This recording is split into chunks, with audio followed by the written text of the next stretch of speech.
lawan Zidane, kosong melambung, tidak berhasil mencetak gol. Oh Tuhan, gagal.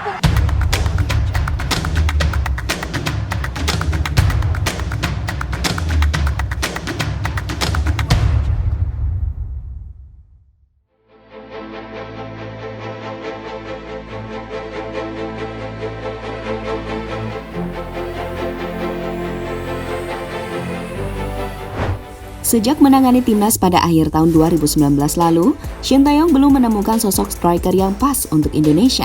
Hal itu dibuktikan saat dirinya terus memanggil beberapa nama, seperti Ezra Walian, Elijah Spasojevic, Dedik Setiawan hingga Dendi Sulistiawan. Ternyata kesulitan Shin Tae-yong tersebut sudah diprediksi oleh Bambang Pamungkas, di mana sosok berusia 43 tahun tersebut tak terkejut mengapa Shin Tae-yong kesulitan mencari striker. Pria yang akrab disapa BP itu menyalahkan kebijakan PSSI yang menurutnya berefek buruk pada timnas. Lantas kebijakan apa yang dimaksud?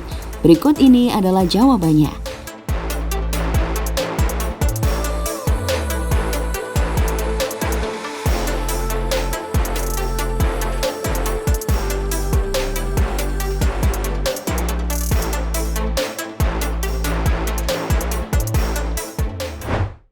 Ya, perlahan Shin Tae-yong mulai membentuk pondasi yang kuat untuk Indonesia.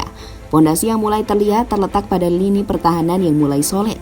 Wajar, karena di posisi itu ada pemain-pemain top seperti Jordi Amat, Elkan Bagot, hingga Rizky Ridho. Hasilnya saat timnas bermain melawan negara yang lebih kuat, lini pertahanan Indonesia langsung menunjukkan kualitasnya. Seperti contohnya saat melawan Palestina dan Argentina beberapa waktu yang lalu, di mana dalam dua laga tersebut, gawang Indonesia hanya kebobolan 2 gol. Itu pun dari Argentina yang notabene merupakan juara dunia. Umpan langsung arahkan tadi kepada Mahmud Wadid. Belakang sedikit kita adalah tadi Muhammad Iyad Al-Khalid Yamin. Di box saja Elkan Bagot. Tadi Abu Wadid. Oh, ada Elkan Bagot back pass saja.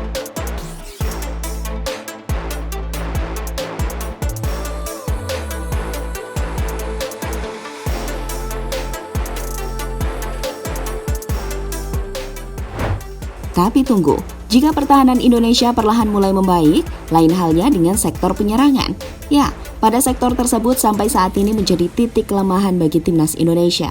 Bahkan sekelas Shin Tae-yong sampai kesulitan untuk memperbaiki kelemahan itu, karena berbagai cara sudah ia lakukan. Tapi hasilnya sama saja, yakni kegagalan. Apa yang dialami oleh Shin Tae-yong itu membuat Bambang Pamungkas bersuara. Dirinya memaklumi Shin Tae-yong yang gagal mencari penyerang berkualitas untuk timnas. Sosok kelahiran Salatiga itu kemudian menyalahkan PSSI dalam menerapkan kebijakan pemain asing. Hal itu dikatakan oleh Bambang Pamungkas dalam podcastnya di channel YouTube Sport77. Kemudian, kalau kenapa gue bilang tadi efeknya dari kebijakan itu, 2007 itu ada kebijakan yang menyatakan bahwa klub boleh menggunakan 5 pemain asing dan 5-5-nya boleh main. Oke. Pernah dengar? Iya. Dan ketika lu punya kesempatan menggunakan 5 pemain asing, maka coba posisi mana yang lu akan pakai? Striker 2, Striker 2, gelandang 1, gelandang 1, back 2. selesai.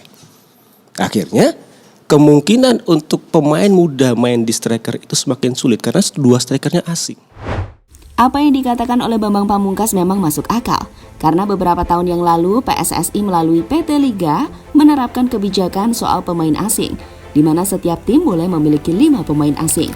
Masalahnya, banyak tim di Indonesia mencari pemain asing berposisi sebagai striker, sehingga hal itu menyulitkan para pemain lokal untuk bersaing.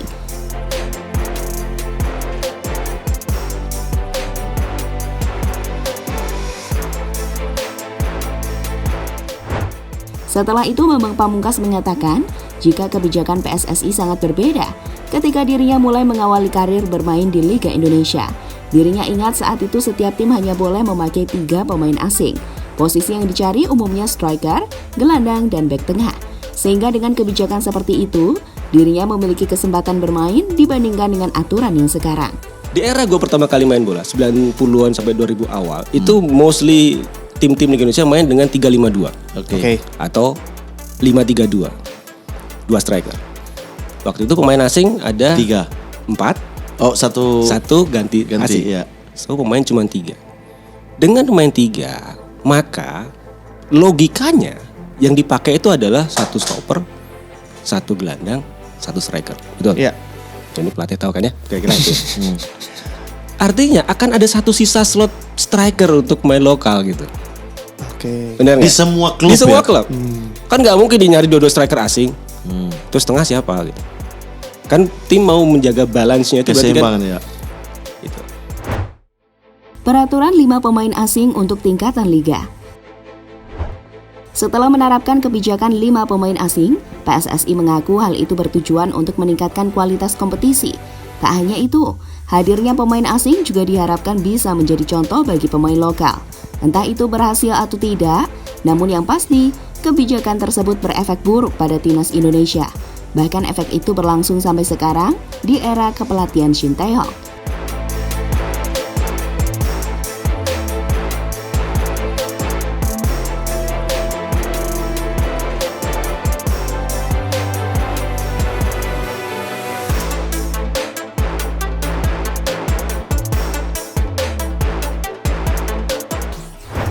Indonesia punya banyak striker ganas sebelum kebijakan 5 pemain asing.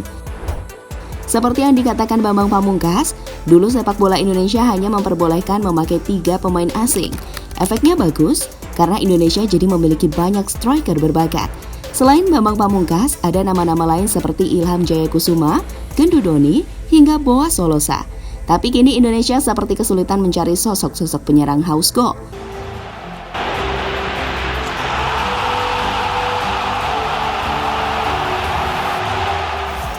Di offside kali ini adalah kita saksikan adalah Boaz Solosa dan Boaz Solosa gol! Some great control by Kurniawan. The ball bounces to Ilham Jayakusuma and Indonesia. Shin Tae-yong mencari pemain keturunan sebagai solusi.